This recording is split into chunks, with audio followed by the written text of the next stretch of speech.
Mommy Junisha nakabonding ang girlfriend ng kanyang apo na si Michael Pacquiao na si Joy Custodio Tan.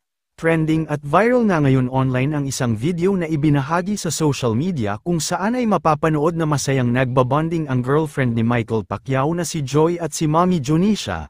Sa video ay mapapansin din ang pagiging malapit at komportable nila sa isa't isa. Matatandaan na nito lamang nakaraan nang formal na ipinakilala ni Michael si Joy Custodio sa kanyang Mommy Junisha kung saan ay mabilis silang nagkapalagayan ng loob bukod kasi sa pagiging charming at maganda ni Joy ay mapapansin din ang pagiging jolly nito. Nito nga lamang taon ng 2025 nang proud na ipinakilala sa publiko ni Michael Pacquiao ang kanyang girlfriend na si Joy Custodio Tan na isang celebrity fashion stylist na dati din umanong nagtatrabaho sa kanyang Mommy Jinky.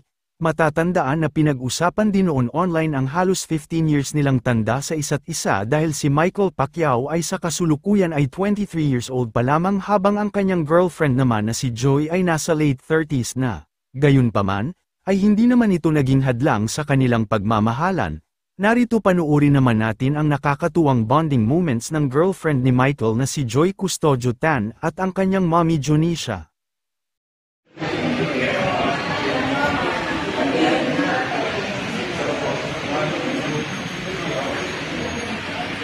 Okay. Sige po, join. Yung grupo.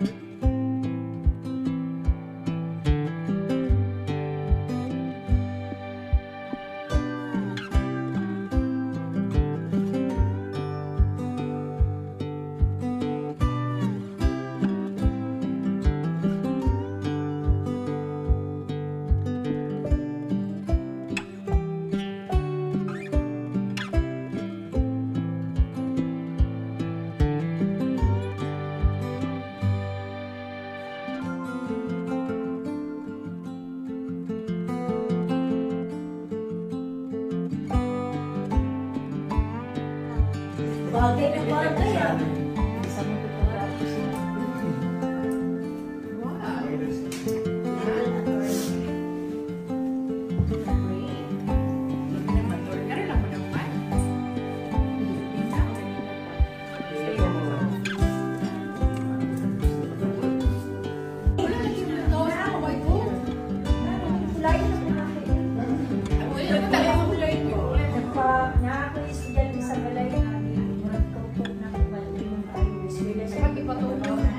Okay.